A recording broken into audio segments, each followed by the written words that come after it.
রসুল রক্তাক্ত অবস্থায় কাবা চত্বরে পড়ে আছে। হজরতে হামজার বাদী দূরে দূরে গেল, ইয়া হামজাকে বলতেছে, হামজা তুমি তোমার যে ভাতিজা মুহাম্মদকে বেশি ভালোবাসো, এই ভাতিজার অবস্থা জানো কি হয়েছে? আবু জাহেল তোমার ভাই, আবু জাহেল তোমার ভাতিজা মুহাম্মদকে জুলুম আর নির্যাতন সকালে করে, বিকাল বেলাও করে, দিনেও করে, রাত্রে বেলাও করে। এরে হামজা আজকে চরম পর্যায়ের নির্যাতন করেছে। বিশাল বড় এক পাথর হাতে নিয়ে তোমার ভাতিজা মুহাম্মদের মাথায় আঘাত করে মাথা রক্তাক্ত করে দিয়েছে। হামজা বলে, তাই নাকি? বলে, হা।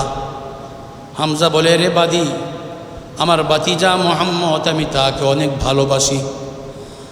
আমার ভাতিজা মুহাম্মদ আমার ছোটবেলার বন্ধু। আমরা এক মহিলা থেকে দুধ পান করার কারণে আমরা দুধবাই হয়ে গিয়েছি। আমার ভাতিজাকে যে আবু জাহেল নির্যাতন করেছে, জুলুম করেছে, তার প্রতিশোধ না নিয়ে আমি ঘরে ফিরব না। সুবহানাল্লাহ। দৌড়ে দৌড়ে আবু জাহেলের বাড়ি গেলেন। আবু জাহেলকে গিয়ে বলে, আবু জাহেল, এত বড় সাহস তোমাকে কে দিল আমার ভাতিজা মুহাম্মদকে আঘাত করলে? দেরি করে নাই, নিজের হাতের ধনুক দিয়ে এবং নিজের হাতের তীর দিয়ে সঙ্গে সঙ্গে আবু জাহেলের মাথাকে আঘাত করে বলে, এরে আবু জাহেল, এই আঘাতের দ্বারা আমি আমার ভাতিজা মুহাম্মদের আঘাতের প্রতিশোধ নিয়েছি। আল্লাহর নবীর চাচা হযরতে হামজা দূরে দূরে কাবার চত্বরে গিয়ে বলে, মুহাম্মদ উঠো, তোমার আঘাতের প্রতিশোধ নিয়ে এসেছি। আল্লাহর নবী বলেন, চাচা কি ধরনের প্রতিশোধ নিলেন? যে আবু জাহেল তোমার মাথায় আঘাত করেছে, রক্তাক্ত করেছে, আমি হামজা সেই আবু জাহেলের মাথাটাও রক্তাক্ত করে দিয়ে এসেছি। আল্লাহর নবী বলে, চাচা খুশি হইতে পারলাম না, আপনার প্রতিশোধে আমি খুশি হলাম না। হামজা বলে, ভাতিজা কি করলে তুমি খুশি হবে? রসুল বলে, গো চাচা, আমাকে আপনি খুশি করবেন? বলে, হা। এবার আল্লাহর নবী বলে, চাচা আবু জাহেলের বাড়ি গিয়ে আঘাত না করে আপনি যদি আবু জাহেলের ঘরে গিয়া আমার দেওয়া কালিমাটা যদি পাঠ করে মুসলমান হন, ওই কালিমাটা যদি তার বাড়ি গিয়া পড়তে পারেন, আমি মুহাম্মদ সবচেয়ে বেশি খুশি হয়ে যাব। হামজা বলে, ভাতিজা চিন্তা করো না, যেই কাজ করলে তুমি খুশি হবে আমি এই মুহূর্তে এই কাজ করব। হযরতে হামজা দৌড়ে দৌড়ে আবু জাহেলের বাড়ি গেল। আবু জাহেলের বাড়ির দরজার সামনে দাঁড়াইয়া হামজা বলে, রে আবু জাহেল, যেই ভাতিজা মুহাম্মদকে তুমি কালিমার কারণে জুলুম করেছ, যেই ভাতিজা মুহাম্মদকে তুমি ঈমানের কারণে, ঈমানের দাওয়াতের কারণে তুমি আঘাত করেছ, ওই ভাতিজার কালিমা কিন্তু আমি হামজাও গ্রহণ করেছি। এ আবু জাহেল শোনো, সেই ভাতিজার কালিমা আমি তোমার সামনে পাঠ করতেছি, লা ইলাহা ইল্লাল্লাহু মুহাম্মাদুর রাসূলুল্লাহ সাল্লাল্লাহু আলাইহি ওয়াসাল্লাম। মুসলমান হয়ে গেলেন। আল্লাহর নবীর দাওয়াতের দ্বারা চাচা আবু তালেব, চাচা আবু লাহাব হেদায়েত প্রাপ্ত হন নাই। আবার আল্লাহর নবীর দাওয়াতের দ্বারা চাচা আব্বাস এবং চাচা হামজা হেদায়েত প্রাপ্ত হয়েছেন। হেদায়েত কোনো নবীর হাতে আল্লাহ রাখেন নাই, নবীদেরকে আল্লাহ হেদায়েতের মাধ্যম বানিয়েছেন। জোরে বলেন, হেদায়েতের মালিক কে? আরো জোরে বলেন, হেদায়েতের মালিক কে? আল্লাহ তাআলা নিজেই বলেন, ওয়া হুয়া আ'লামু বিল মুহতাদিন।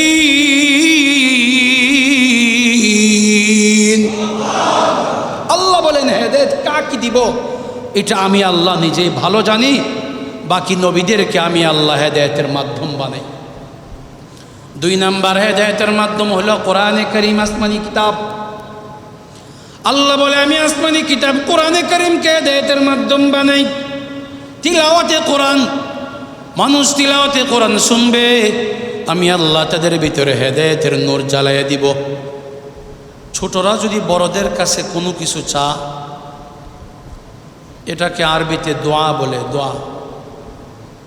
আর বড়রা যদি ছোটদের কাছে কোনো কিছু চা, এটাকে আদেশ আমর বলে।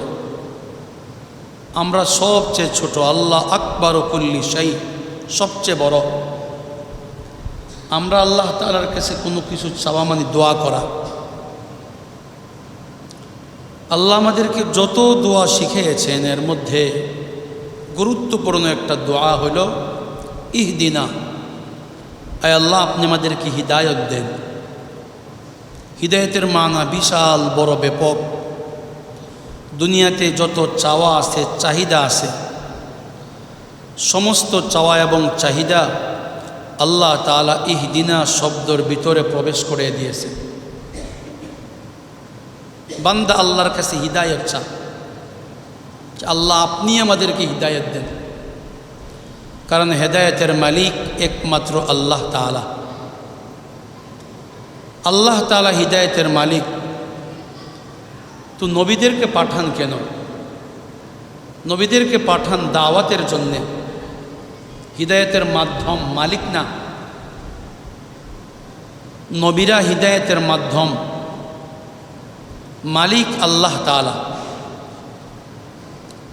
যে মালিক, উনি যাকে ইচ্ছা তাকে হিদায়ত দেন, যাকে ইচ্ছা তাকে হিদায়ত দেন না। কিন্তু যারা মাধ্যম, নবীগণ, ওনার ইচ্ছা হলেই কাউকে হেদায়েত দিতে পারেন না, ইচ্ছা করলেই কাউকে পথহারা করতে পারেন না। এই দায়িত্ব আল্লাহ তাআলা নিজের হাতে রেখে দিয়েছেন। কোরআনে কারিমে আল্লাহ নিজেই বলেন, আল্লাহু ইয়াহদি মান ইয়াশাউ ইলা সিরাতিন মুস্তাকিম। আল্লাহ তাআলা যাকে চান তাকে আল্লাহ তাআলা সঠিক পথে হেদায়েত দেন। নবীদেরকে হেদায়েতের মাধ্যম বানিয়েছেন। নবীরা মানুষকে দাওয়াত দিবে। আল্লাহ যদি ইচ্ছা হয় তাকে হেদায়েত দেওয়ার দেবে, আল্লাহ যদি ইচ্ছা করে হেদায়েত দেবে না, বাস হেদায়েত হবে না।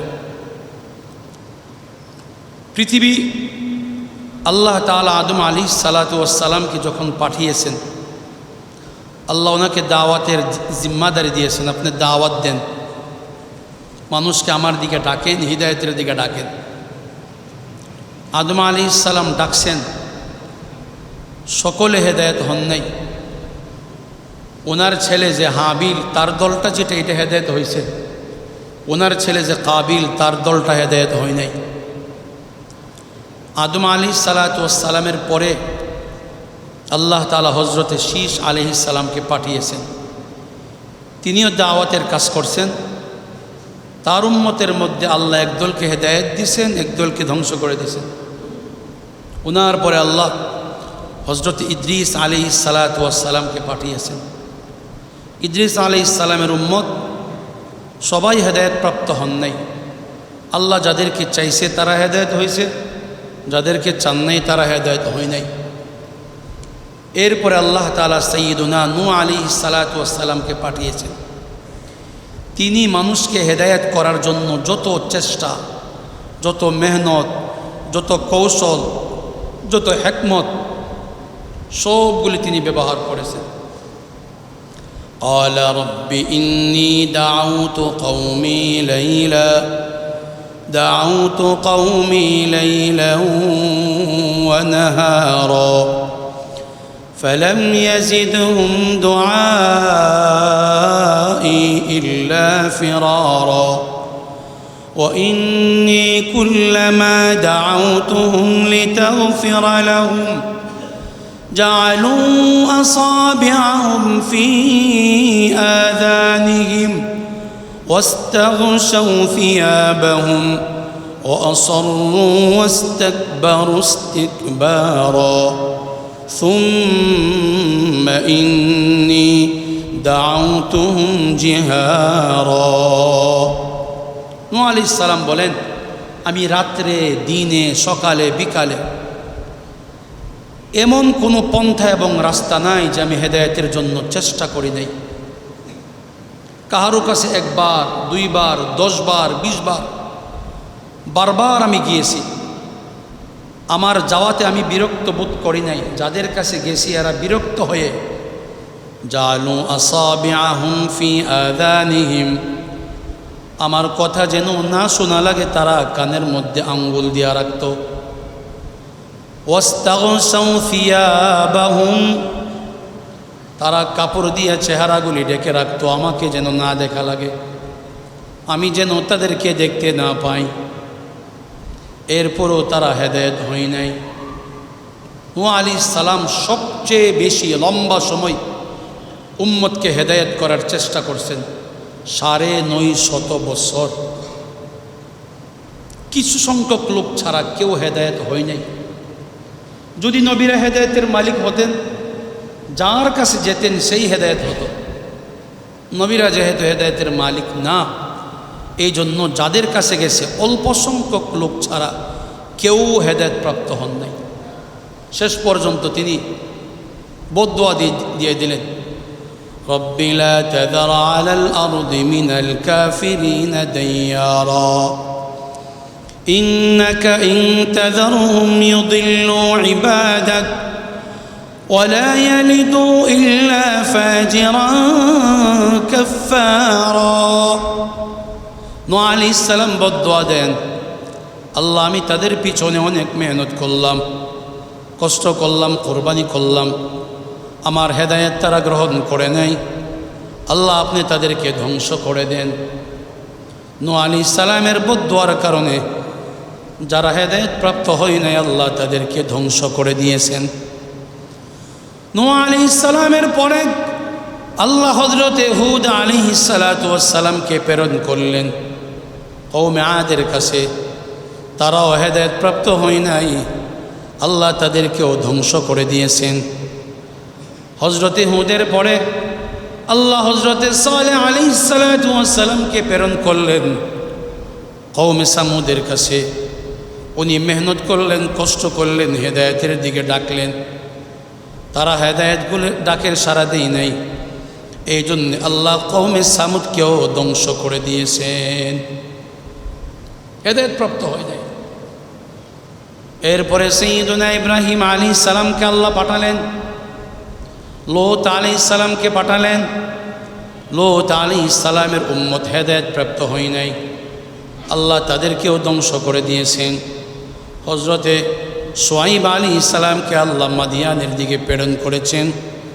মাদিয়ানের অধিবাসী ওনার কথা মানেন নাই, হেদায়েত প্রাপ্ত হন নাই, এই জন্যে আল্লাহ মাদিয়ান এলাকাওয়ালাদেরকেও ধ্বংস করে দিয়েছেন। নবীদের হাতে হেদায়েত নেই। আল্লাহ নবী মুহাম্মদ আরবি মুহাম্মদুর রাসূলুল্লাহ সাল্লাল্লাহু আলাইহি ওয়াসাল্লাম নিজে হেদায়েতের জন্য চেষ্টা করেছেন। আপন চাচা আবু তালেবের কাছে বারবার গিয়ে দাওয়াতের কাজ করলেন। চাচা আবু তালেব হেদায়েত হয় নাই।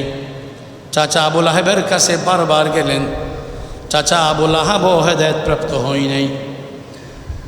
কিন্তু হযরতে আব্বাস রাদিয়াল্লাহু তাআলা আনহুর কাছে গেলেন।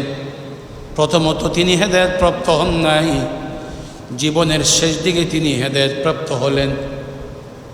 হেদায়েতের মালিক আল্লাহ। দুই চাচার কাছে গেলেন, দুই চাচা হেদায়েত হয় নাই। আবার আব্বাসের কাছে গেলেন, আব্বাসকে আল্লাহ হেদায়েত দান করলেন। হযরতে হামজা রাদিয়াল্লাহু তাআলা আনহু আল্লাহর নবীর আপন চাচা এবং আল্লাহর নবীর দুধ ভাই, এক মহিলা থেকে দুইজন দুধ পান করেছেন।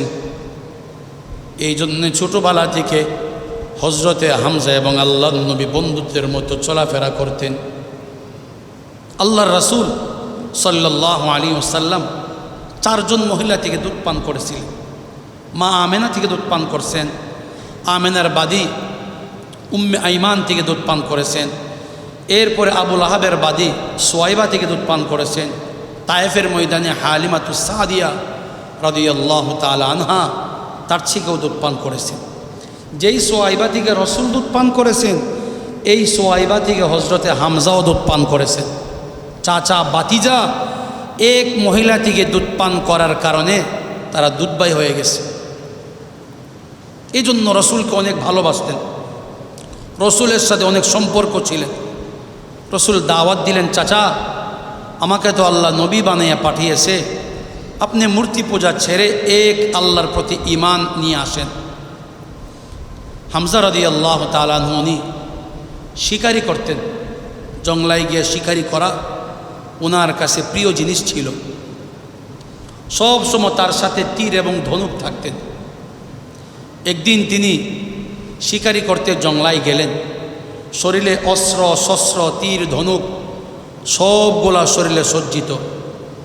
জঙ্গলায় গেলেন তীর শিকারি করতে, জঙ্গলা থেকে যখন ফিরে আসতেছিলেন এই দিক দিয়ে কাবা চত্বরে কাফের আবু জাহেল আল্লাহ রসুল সাল্লাল্লাহু আলাইহি ওয়াসাল্লামের পর জুলুম আর নির্যাতন করতে করতে বিশাল বড় এক পাথর দিয়ে আঘাত করে রসুলের মাথা মুবারক ফাটাই দিয়েছে।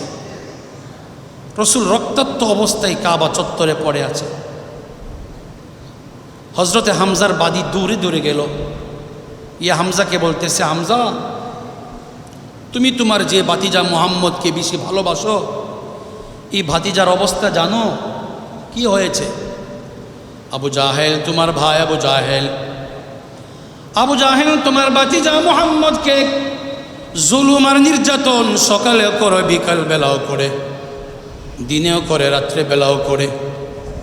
এরে হামজা আজকে চরম পর্যায়ের নির্যাতন করেছে। বিশাল বড় এক পাথর হাতে নিয়ে তোমার ভাতিজা মুহাম্মদের মাথায় আঘাত করে মাথা রক্তাক্ত করে দিয়েছে। হামজা বলে তাই নাকি? বলে হা। হামজা বলে রে বাদী, আমার ভাতিজা মুহাম্মদ আমি তাকে অনেক ভালোবাসি। আমার ভাতিজা মুহাম্মদ আমার ছোটবেলার বন্ধু। আমরা এক মহিলা থেকে দুধ পান করার কারণে আমরা দুধবাই হয়ে গিয়েছি।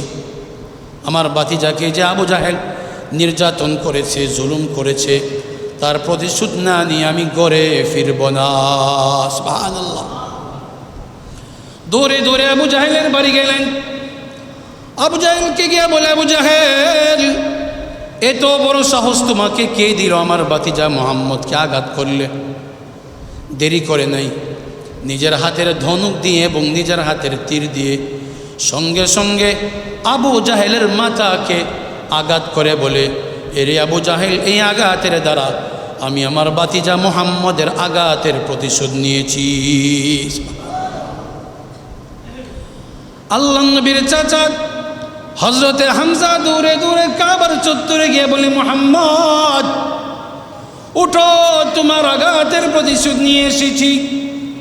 আল্লাহ নবী বলেন, চাচা কি ধরনের প্রতিশোধ নিলেন? যে আবু জাহেল তোমার মাথায় আঘাত করেছে, রক্তাক্ত করেছে, আমি হামজা সেই আবু জাহেলের মাথাটাও রক্তাক্ত করে দিয়ে এসেছি। আল্লাহ নবী বলে, চাচা খুশি হইতে পারলাম না, আপনার প্রতিশোধে আমি খুশি হলাম না। হামজা বলে, ভাতিজা কি করলে তুমি খুশি হবে? রসুল বলে, গো চাচা আমাকে আপনি খুশি করবেন? বলে হা। এবার আল্লাহ নবী বলে, চাচা আবু জাহেলের বাড়ি গিয়ে আঘাত না করে আপনি যদি আবু জাহেলের ঘরে গিয়া আমার দেওয়া কালিমাটা যদি পাঠ করে মুসলমান হন, ওই কালিমাটা যদি তার বাড়ি গিয়া পড়তে পারেন, আমি মুহাম্মদ সবচেয়ে বেশি খুশি হয়ে যাব। হামজা বলে, ভাতিজা চিন্তা করো না, যেই কাজ করলে তুমি খুশি হবে আমি এই মুহূর্তে এই কাজ করব। হযরতে হামজা দৌড়ে দৌড়ে আবু জাহেলের বাড়ি গেল। আবু জাহেলের বাড়ির দরজার সামনে দাঁড়াইয়া হামজা বলে, রে আবু জাহেল, যেই ভাতিজা মুহাম্মদকে তুমি কালিমার কারণে জুলুম করেছ, যেই ভাতিজা মুহাম্মদকে তুমি ঈমানের কারণে, ঈমানের দাওয়াতের কারণে তুমি আঘাত করেছ, ওই ভাতিজার কালিমা কিন্তু আমি হামজাও গ্রহণ করেছি। এ আবু জাহেল শোনো, সেই ভাতিজার কালিমা আমি তোমার সামনে পাঠ করতেছি, লা ইলাহা ইল্লাল্লাহু মুহাম্মাদুর রাসূলুল্লাহ সাল্লাল্লাহু আলাইহি ওয়াসাল্লাম। মুসলমান হয়ে গেলেন। আল্লাহ নবীর দাওয়াতের দ্বারা চাচা আবু তালেব, চাচা আবুল আহাব হেদায়েত প্রাপ্ত হন নাই। আবার আল্লাহ নবীর দাওয়াতের দ্বারা চাচা আব্বাস এবং চাচা হামজা হেদায়েত প্রাপ্ত হয়েছেন। হেদায়েত কোনো নবীর হাতে আল্লাহ রাখেন নাই, নবীদেরকে আল্লাহ হেদায়েতের মাধ্যম বানিয়েছেন। জোরে বলেন, হেদায়েতের মালিক কে? আরো জোরে বলেন হেদায়েতের মালিক কে? আল্লাহ তাআলা নিজেই বলেন ওয়া হুয়া আ'লামু বিল মুহতাদিন।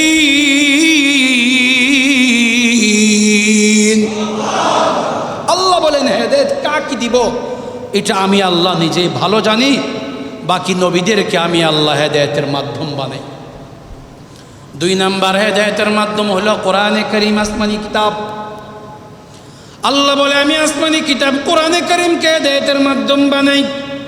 তিলাওয়াতে কোরআন, মানুষ তিলাওয়াতে কোরআন শুনবে, আমি আল্লাহ তাদের ভিতরে হেদায়েতের নূর জ্বালাইয়া দিব। তাফসীরের কিতাবের মধ্যে আসছে হাবশা থেকে একদল আল্লাহর রাসূলের দরবারে আসলেন মদিনা শরীফে। তখন আল্লাহর নবী মসজিদে বসা অবস্থায় কোরআনে কারীমের সূরা ইয়াসিন তিলাওয়াত করতেছিলেন। হাবশার দল আসছে, এরা কাফের সবাই।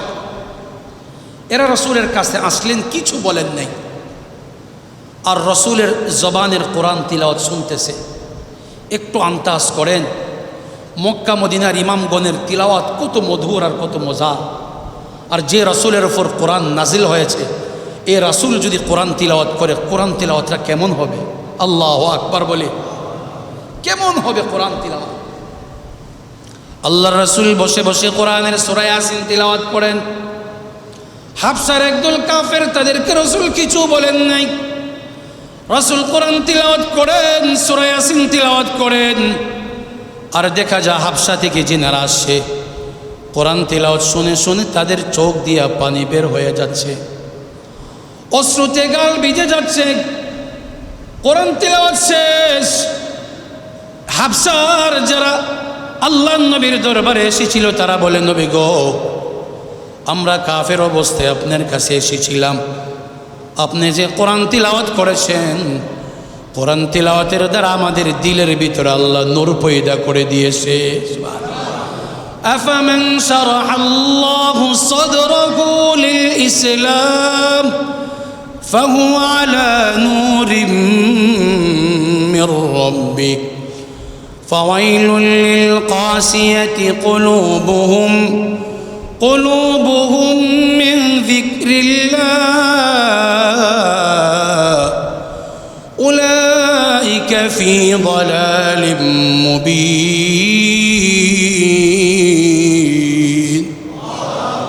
আল্লাহ বলেন যাদেরকে আমি হেদায়েত দেই, তাদের দিলের ভিতরে আমি আল্লাহ ইসলামের নূর পয়দা করে দেই।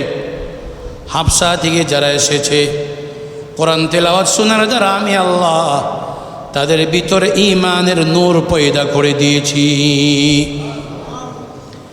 কোরআন তেলাওয়াত শোনার পরে হাবশাবাসী বলে, গো আল্লাহর নবী, হাবশা থেকে আমরা আপনার দরবারে এসেছিলাম, যখন আপনার জবানের কোরআন তেলাওয়াত শুনেছি আমাদের দিল পরিবর্তন হয়ে গিয়েছে, ঈমানের নূর আমাদের ভিতরে চলে এসেছে।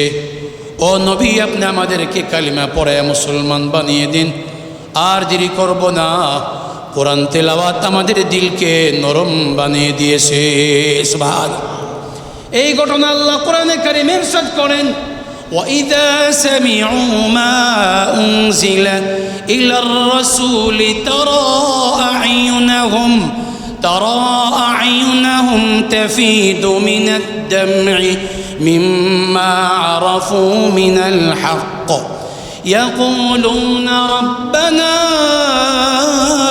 آمَنَّا فَاكْتُبْنَا مَعَ الشَّاهِدِينَ وَمَا لَنَا لَا نُؤْمِنُ بِاللَّهِ وَمَا جَاءَنَا مِنَ الْحَقِّ وَنَطْمَعُ أَن يُدْخِلَنَا رَبُّنَا مَعَ الْقَوْمِ الصَّالِحِينَ। আল্লাহ কোরআনে কারীমে আল্লাহ ঘটনা উল্লেখ করেছেন। দেখো, হাবশা থেকে একদল লোক আসছে, তাদেরকে কেউ দাওয়াত দেয় নাই, কিছু করে নাই। কোরআন তিলাওয়াত তাদের কানে গেছে, তিলাওয়াতে কোরআন দ্বারা আল্লাহ তাআলা তাদেরকে হেদায়েত দিয়ে দিয়েছেন। 2 নম্বর হেদায়েতের মাধ্যম হলো তিলাওয়াতে কোরআন।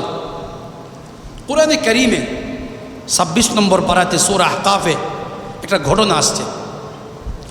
ঘটনার শুরু হলো সূরা সাফফাত 23 পারা থেকে। ঘটনাটা হলো আল্লাহ তাআলা জমিনে যত মাখলুকাত সৃষ্টি করেছেন সবচেয়ে শক্তিশালী মাখলুক হলো জিন্নাত। এত বড় শক্তিশালী মাখলুক আল্লাহ জমিনে আর বানান নেই। এদেরকে অনেক ক্ষমতা দান করছে, পৃথিবীর যে কোনো প্রান্তে আসা যাওয়া করা, নদী নালা পাহাড় পর্বত সব জায়গাতে তাদেরকে যাওয়া আসার ক্ষমতা আল্লাহ দিয়ে দিয়েছেন। এমনকি আসমান পর্যন্ত যাওয়ার ক্ষমতা অতি অল্প সময়ে তাদেরকে দিয়ে দিয়েছেন, যে কারণে তারা অল্প সময়ে সারা পৃথিবী ভ্রমণ করতে পারে। তো তারা সৃষ্টির পর থেকে কী করত? আসমানের কাছে কাছে গিয়া কান লাগাইয়া রাখত। কান লাগাইয়া ফেরেশতারা কি আলোচনা করে, ফেরেশতারা পরস্পরে আলোচনা করে, জমিন এক সপ্তাহ পরে দুর্ভিক্ষ হবে, জমিন এক সপ্তাহ পরে ঘূর্ণিঝড় হবে, এক সপ্তাহ পরে মহামারী আসবে, এমন আলোচনাগুলি ফেরেশতারা করে। আর জিন্নাত কান লাগায় লাগে শুনে শুনে এগুলি আরও কিছু বাড়াইয়া জমিনে মানুষের কাছে ছড়া। এই কাজ তারা চলতেছে, মানুষ সৃষ্টি হওয়ার পরেও চলতেছে। হঠাৎ করে একদিন ঘটনা হয়ে গেল এমন, জিন্নাত আসমানের কাছে আর যাইতে পারে না, গেলেই ফেরেশতারা তাদেরকে বুম নিক্ষেপ করে। কোরআনে কারিমে আসছে, লা ইয়াসমাউনা ইলাল মালাইল আ'লা ওয়া ইউকযাফুনা মিন কুল্লি জানিব দুহুরান ওয়া লাহুম আযাবুন ওয়াসিব ইল্লা মান খাতিফাল খাতফাতা ফাআতবা'হু শিহাবুন ফাকিব। কোরআনে কারিমে আসছে, এরা যখন আসমানে গিয়ে গিয়ে কোনো কিছু শুনতে যা, ফেরেশতারা বিশাল বিশাল বুম নিক্ষেপ করে। জিন্নাতে মিটিং রাখলো, কিরে ঘটনা কি? সারা জীবন আমরা আকাশ থেকে কাছে কাছে গিয়ে আসমানের খবরাখবর নিজের কানে শুনলাম, আদম সৃষ্টি হওয়ার পরেও শুনলাম, মানুষ আসার পরেও শুনলাম, ইব্রাহিমের যুগ গেল, মুসার যুগ গেল, দাউদ আলাইহিস সালামের যুগ গেল, ঈসার যুগ গেল, নবীদের ধারাবাহিকতা গেল, আমরা আসমানের খবর নিজের কানে শুনি, আজকে শুনতে দিচ্ছে না কেন? কারণটা কি? সমস্ত জিন্নাত একসাথে মিটিং বসছে ইয়ামান শহরে। এরা তো ডাক দিলে আসতে কয়েক মিনিটও লাগে না, সবাই চলে আসছে। পরামর্শ করলো, কারণ কি? আমরা আসমানে যাইতে পারি না কেন? সারা জীবন পারছি। সকলে মিলে সিদ্ধান্ত করলো, হয়তোবা দুনিয়াতে কোনো নতুন ঘটনা ঘটেছে যেটা আমাদের জানা নাই। এই নতুন ঘটনার কারণে আল্লাহ তাআলা আমাদেরকে আসমানে যাইতে দেয় না। ঘটনাটা কি হতে পারে? বলে চলো আমরা তালাশ করি। জিন্নাত সবাই সারা পৃথিবীতে ছড়ে গেল। ইয়ামানের একদল জিন, 9 জনের এক জামাত, 9 জন, কোরআনের ভাষায় তাদেরকে নাফার বলে। 9 জনের এক জামাত, তারা ঘুরতে ঘুরতে মক্কায় আসলো। ফজরের সময় মক্কা থেকে তায়েফের মাঝামাঝি মাকামে নাখলা এক জায়গা, ওই জায়গায় আল্লাহ নবী ফজরের নামাজের ইমামতি করতেছিলেন। পিছন দিক দিয়ে কিছু সাহাবে কারাম তারা নামাজ আদায় করতেছে। জিন্নাত এখানে এসে দাঁড়িয়ে গেল, আরে তিলাওয়াত কোরআন, এর আগে কোনো দিন তারা কোরআন শুনে নেই। এখানে যখন তারা আসলো 9 জন, তারা নামাজে ইক্তেদা করল, কোরআন শুনল, জীবনে কোনো দিন কোরআন শুনে নাই। এই কিতাব নাজেল হওয়ার পরে তারা জানেও না। এই কোরআন শোনার পরে সাহাবে কেরাম তাদেরকে দেখে নাই। জিন্নাত আমাদের মসজিদে নামাজ পড়তে আসলে আমরা কি দেখব?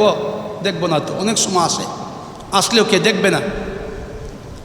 জিন্নাত নামাজ পড়ে, বাস তারা মনে মনে এই কথা স্বীকার করে নিল যে তিলাওয়াত শুনেছি এটা কোনো মিথ্যা কাহিনী হতে পারে না, এটা আসমানের বড় কিতাব, এটা আসমানের শ্রেষ্ঠ কিতাব। এই কিতাব শুনে, তিলাওয়াত শুনে তারা সকলেই উপস্থিত, নিজেরা মনে মনে মুসলমান হয়ে গিয়েছে। মুসলমান হয়ে ইয়ামান দেশে ফিরে গেছে।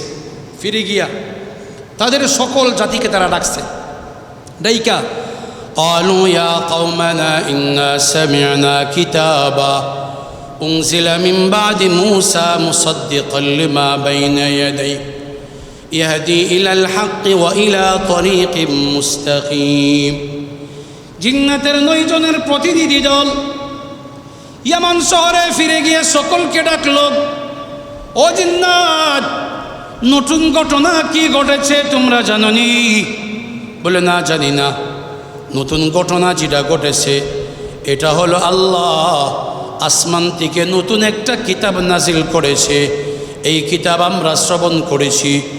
ও জিন্নাতের দলেরা, قالوا يا قومنا إنا سمعنا كتابا, ও জিন্নাতের দলেরা, আমরা একটা নতুন কিতাবের সন্ধান পেয়েছি। মক্কার মাকামে নাখলায় গিয়ে নতুন কিতাব আমরা শ্রবণ করেছি। এই কিতাবটা মুসার তাওরাতের পরে নাজিল হয়েছে, হযরত ঈসার ইনজিলের পরে নাজিল হয়েছে। আমরা যখন দাঁড়িয়ে দাঁড়িয়ে কোরআন তিলাওয়াত শুনেছি, ইয়াহদি ইলাল হক ওয়া ইলা তরিকিম মুস্তাকিম।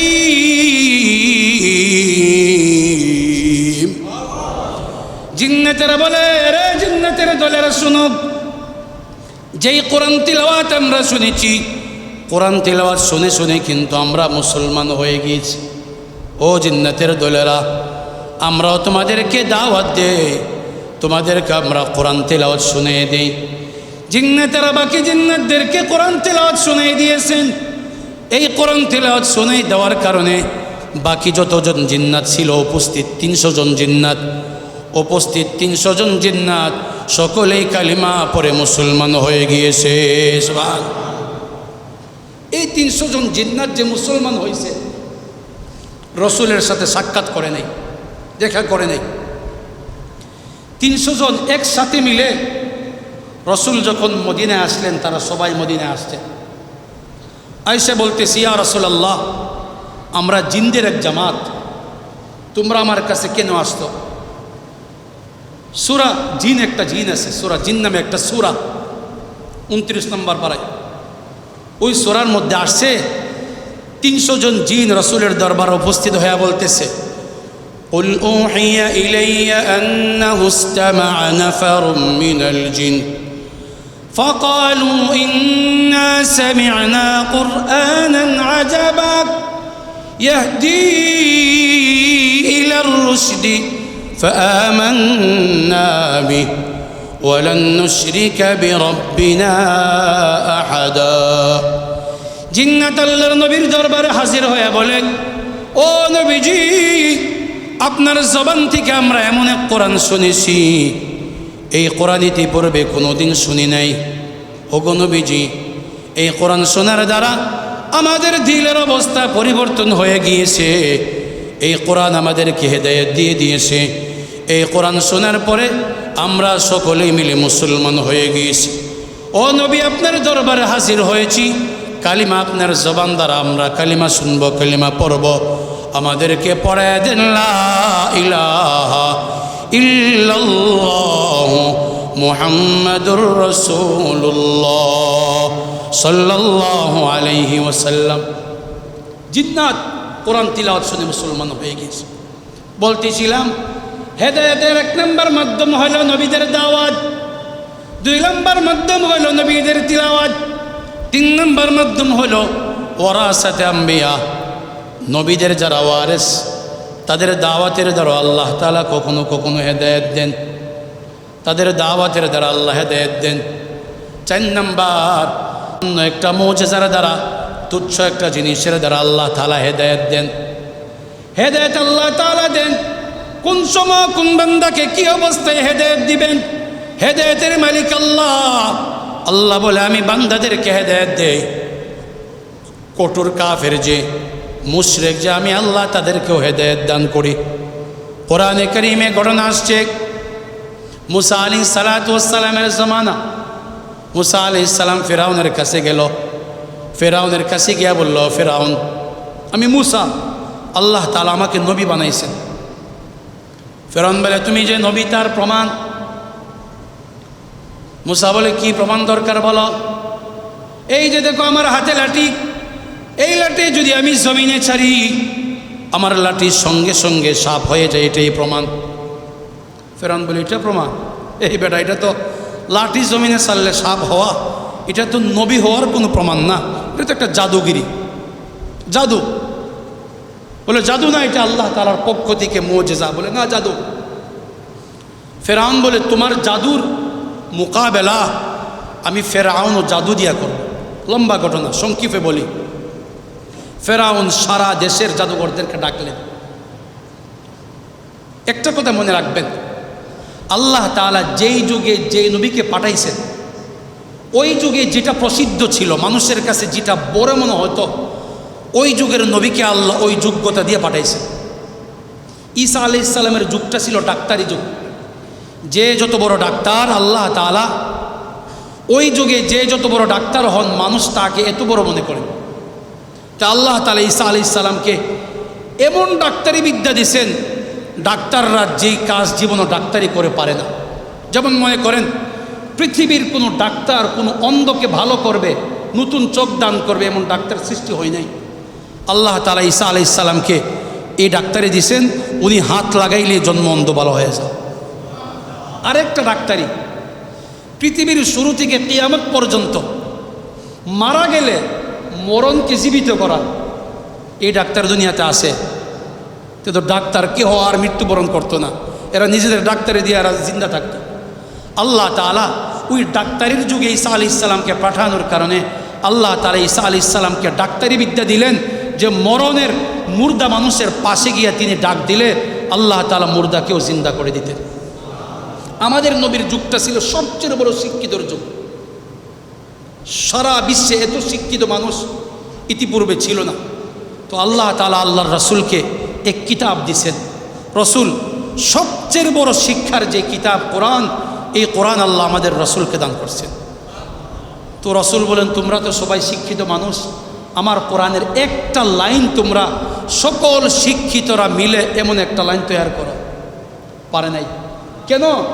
আল্লাহ সবচেয়ে বড় শিক্ষাবিদ যিনি, আল্লাহ সবচেয়ে সমস্ত শিক্ষিতরা যে জায়গায় অপারগ, এমন শিক্ষা এক কিতাব আল্লাহ তাআলা নবীকে দান করছেন।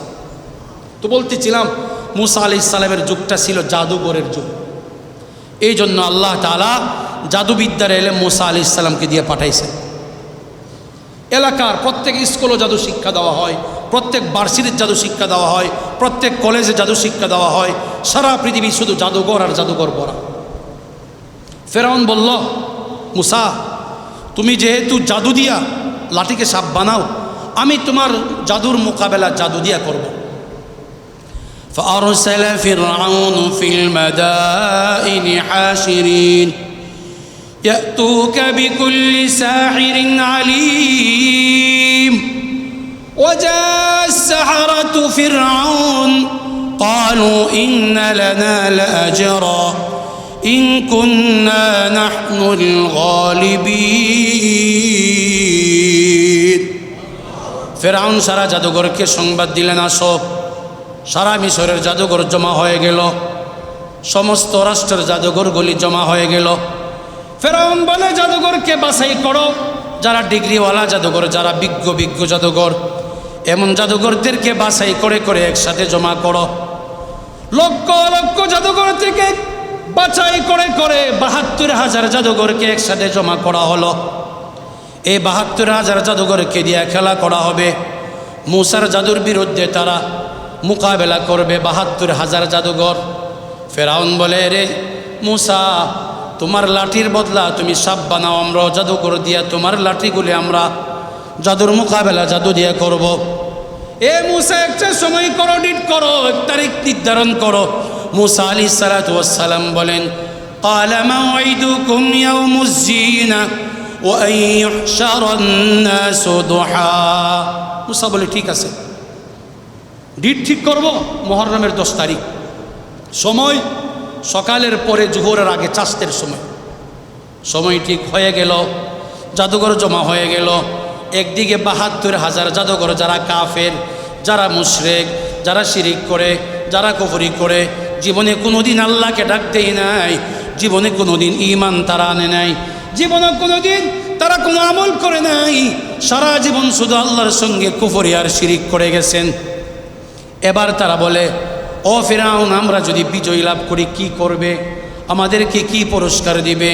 ফেরাউন বলে, চিন্তা করো না, ও জাদুঘর, তোমরা যদি মুসাকে আজকে পরাজিত করে আমার ইজ্জত যদি তোমরা আজকে তোমরা আমার ইজ্জত যদি তোমরা কামাই করতে পারো, আমার ইজ্জত যদি তোমরা ঠিক রাখতে পারো, ও জাদুঘর তোমরা চিন্তা করো না, তোমাদেরকে রাষ্ট্রের সর্বোচ্চ পুরস্কার দান করা হবে।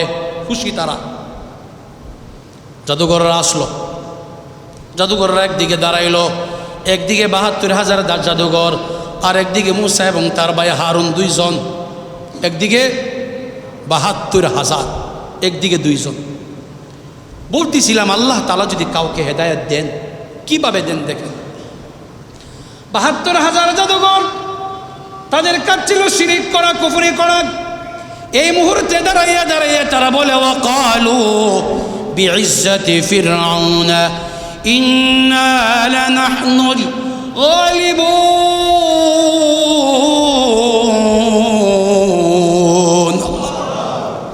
জাদুঘররা শেষ মুহূর্তে শিরিক করে বলে, ও ফেরাউন তোমার ইজ্জতের কসম খেয়ে বলে ফেরাউনের কসম। আল্লাহ নবী বলেন মান হালাফা বিগাইরিল্লাহি ফাহুয়া আশরাক, যারা আল্লাহ ছাড়া অন্যর নামে কসম খা তারা শিরিক করল। জাদুঘররা সারা জীবন শিরিক করেছে, এখনো তারা শিরিক করে বলে ওয়াকালু বিইজ্জাতি ফিরআউন। জাদুঘররা ফেরাউনের নামের কসম খেলো, কিন্তু আল্লাহ তাআলা হেদায়েত দেওয়ানের মালিক। জাদুবিদ্যা দাঁড়ায় দাঁড়ায় বলে, ও মুসা তুমি আগে ছাড়বা না, আমরা আগে ছাড়বো। قالوا يا موسى إما أن تلقي وإما أن نكون نحن الملقين। জাদুঘররা বলে মুসা তুমি আগে লাঠি ছাড়বা না, আমরা ছাড়বো। মুসা আলাইহিস সালাম বলে তোমরা কেমন জাদুঘর?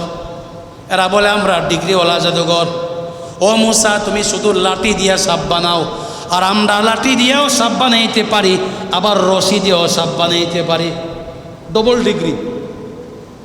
ঠিক আছে তোমাদের জাদুঘর তোমরা ছাড়ো। ক্বালা বাল আলকু, তোমাদের জাদুবিদ্যা তোমরা প্রকাশ করো। ৭২,০০০ জাদুঘর এক হাতে লাঠি তারা ছাড়লো, আরেক হাতে রশি তারা ছাড়লো। ৭২ মিললে ১,৪৪,০০০। ২ প্রায় ১.৫ লক্ষ সাপ মাঠে দৌড়াদৌড়ি করে। আল্লাহ ডাক দিয়ে বলে মুসা লা তাখাফ ইন্নাকা আনতাল আলা। ও মুসা তুমি ভয় করবে না, পেরেশানি করবে না, আজকের দিনের বিজয় আমি আল্লাহ তোমাকে দান করে দিব। মুসা আলাইহিস সালাম লাঠি ছেড়ে দিলেন, সাপ হয়ে গেল।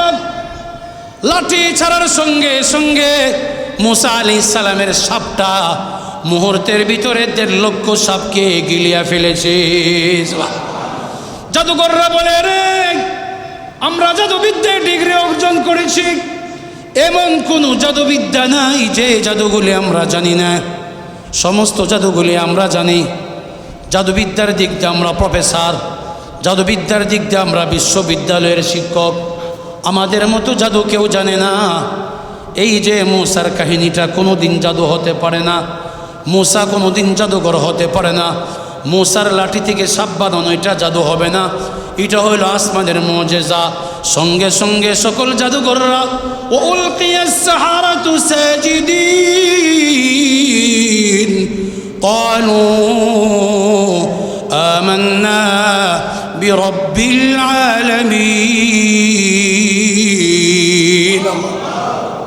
সঙ্গে সঙ্গে জাদুঘররা সিজদায় পড়ে গেল। সিজদায় পড়ে গিয়ে বলে এ ফিরাউন তোমার নামে যত শিরিক করেছি সবগুলা থেকে তওবা করি। এবার মুসার এই মুজিজা দেখে আমাদের ভিতরে হেদায়েত চলে আসছে। এই মুহূর্তে আমরা ফিরাউন তোমার ধর্ম ছেড়ে আসমানের মালিকের কালিমা পড়ে আমরা ৭২,০০০ একসঙ্গে মুসলমান হয়ে গেলাম। জোরে বলেন হেদায়েতের মালিক কে? আরো জোরে বলেন হেদায়েতের মালিক কে? ৭২,০০০ জাদুঘর একসাথে মুসলমান হয়ে গেল। ফেরাউনের মাথা নষ্ট হয়ে গেল। ফেরাউন বলে কি করলে? তোদেরকে তো আনলাম মুসার মোকাবেলা করার জন্যে, আজকে তোরা আমার নাক কাটে দিলে, কান কেটে দিলে, তোদেরকে শাস্তি দেওয়া হবে। জাদুঘররা বলে কি শাস্তি দিবে? বলে ফেরাউন বলে তোদের হাতগুলি কেটে ফেলবো। ও জাদুঘর তোদের পাওগুলি কেটে ফেলবো। বলো কেটে ফেলো। শুধু কেটে ফেললে হবে না, আর কি করবে? ও জাদুঘররা তোমাদেরকে ফাঁসিতে লটকাবো, ফাঁসিতে ঝুলাবো, জীবনের বড় শাস্তি দিব। জাদুঘররা বলে আর কি করবে করো, আরও যত শাস্তি দিবে দাও, কোনো শাস্তি কাজে আসবে না। একসাথে ৭২,০০০ বলেন, এ ফেরাউন, এমন ঈমান আল্লাহ তাআলা আমাদেরকে দান করেছেন, তুমি যতই আমাদেরকে হুমকি দাও, তুমি যত আমাদেরকে ধমক দাও, তুমি যতই আমাদেরকে ভয় দেখাও, কোনো কাজ হবে না। আমরা যা সিদ্ধান্ত নিয়েছি সিদ্ধান্ত পরিবর্তন করব না। যে ঈমান আল্লাহ আমাদেরকে দিয়েছে, ঈমান কোনোদিন ছাড়ব না। ফাকুদি মা আনতা কাদ ইন্নামা তাকুদি হাযিহিল হায়াতাদ দুনিয়া। আমাদের যে সিদ্ধান্ত, আমরা ঈমানের উপর অটল আছি, থাকবো। তুমি আমাদের হাত কাটো, পাও কাটো, ফাঁসিতে ঝোলাও, যা করার করো, তবু আমরা ঈমান থেকে একটু পিছপা হব না। এই ইমানদার বর্তমানে আসেনি? আছে। আল্লাহ তাআলা কিয়ামত পর্যন্ত একদল মজবুত ঈমানওয়ালা আল্লাহ দুনিয়াতে রাখবেন, যারা ফিরআউনের কাছে মাথা নত করবে না। দেখছেন এক সপ্তাহ আগে বিশ্বের সবচেয়ে বড় ফিরআউন, আমেরিকার প্রেসিডেন্ট, যুগের বড় ফিরআউন, বিশ্বের সবচেয়ে বড় ঈমানওয়ালা যারা, আফগানিস্তানের ঈমানওয়ালা যারা রাষ্ট্র পরিচালনা করে, তাদের তাহাজ্জুদ কোনোদিন মিস হয় না। রাষ্ট্রের প্রত্যেকটা মন্ত্রী কোনোদিন এসরাক ছাড়ে না, ফরজ ছাড়বে দূরের কথা। রাষ্ট্রের প্রত্যেকটা কর্মচারী যারা কোনোদিন আওয়াবিন নামাজ যাদের ছোটে না, রাষ্ট্রের প্রত্যেকটা কর্মচারী যারা কোনোদিন তাদের মাথা থেকে পাগড়ি খুলে না, কত বড় ঈমানওয়ালা। যুগের ফেরাউন তাদেরকে ধমক দিয়েছে, এ আফগানিস্তান, তোমাদের বিমানবন্দর বাগরাম আমাদেরকে দিতে হবে, না দিলে তোমাদেরকে খতম করে ফেলব। ঈমানওয়ালা ওই যুগের ঈমানওয়ালাদের মতো জবাব দিয়েছে, ফাকুদি মা আনতা কাদ, তোমাদের যা মনে চাই তা করো, তোমাদের যা ইচ্ছা তাই করো, বিমানবন্দর ছাড়বো না, আফগানিস্তানের 1 ইঞ্চি চুলও ছাড়বো না, আমাদের ঈমান তোমাদের কাছে মাথা নত করবো না। তোমরা যুগের ফেরাউন, আগের মুসলমানরা যেমন ফেরাউনের কাছে মাথা নত করে নাই, আমরা আফগানিস্তানের মুসলমান, ঈমানওয়ালা মুসলমান, যুগের ফেরাউন আমেরিকার কাছেও মাথা নত করব না। ঈমানওয়ালা আছে বর্তমানে। বলতেছিলাম দোস্ত, হেদায়েতের মালিক আল্লাহ তাআলা। কখনো আল্লাহ তাআলা নবীদের মাধ্যমে হেদায়েত দেন, কখনো আল্লাহ তাআলা কোরআন তিলাওয়াতের মাধ্যমে হেদায়েত দেন, কখনো আল্লাহ তাআলা নবীদের ওয়ারিস উলামায়ে কেরাম আল্লাহ তাদের মাধ্যমে হেদায়েত দেন, কখনো আল্লাহ তাআলা সাধারণ কোনো ঘটনার দ্বারা হেদায়েত দেন। হেদায়েতের মালিক একমাত্র আল্লাহ তাআলা। আমাদেরকে আল্লাহ তাআলা কোরআনে কারীমে এই আয়াত বললেন, ইহদিনাস সিরাতাল মুস্তাকিম। আমরা প্রতিদিন তিলাওয়াত করি, আল্লাহ আপনি আমাদেরকে সঠিক পথে হেদায়েত দেন। এই দোয়া শুধু হেদায়েতের দোয়া না, মুফতি তকি উসমানী সাহেব বর্তমান বিশ্বের সবচেয়ে বড় আলেম, তিনি বলেন হেদায়েতের দোয়াটা ব্যাপক দোয়া। যারা অসুস্থ তারা যদি বলে ইহদিনাস সিরাতাল মুস্তাকিম, আল্লাহ এর অর্থ হচ্ছে আমাকে সঠিক চিকিৎসা আপনি ব্যবস্থা করেন। যারা চাকরিজীবী তারা যদি বলে ইহদিনাস সিরাতাল মুস্তাকিম, এর অর্থ হচ্ছে আল্লাহ আমাকে ভালো একটা চাকরির ব্যবস্থা করে দেন। যারা ব্যবসায়ী তারা যদি বলে ইহদিনাস সিরাতাল মুস্তাকিম, এর অর্থ হচ্ছে আল্লাহ আমাদেরকে ভালো ব্যবসা বাণিজ্য করার তৌফিক দান করেন। চাই যেই লাইনে আসে, সে যদি এই লাইন থেকে ইহদিনাস সিরাতাল মুস্তাকিম বলে, আল্লাহ তাকে ও লাইনের মধ্যে আল্লাহ তাআলা তাকে তার দোয়া কবুল করে সেই লাইনে বড় বানিয়ে দেন। এই জন্য এই আয়াত তিলাওয়াত করার সময় আমরা অর্থকে খেয়াল করব। আর বাকি যারা ঈমানওয়ালা তারা যদি এই আয়াত খেয়াল করে পড়ে, এর অর্থ হচ্ছে আল্লাহ আপনি আমাদেরকে আমল তৌফিক দান করে। এই জন্য আমরা আয়াত খুব খেয়াল করে পড়ব। আল্লাহ তাআলা আমাদেরকে বোঝার আমল করার তৌফিক দান করেন। ও আখির দাওয়ানা আনিল হামদুলিল্লাহি রাব্বিল আলামিন।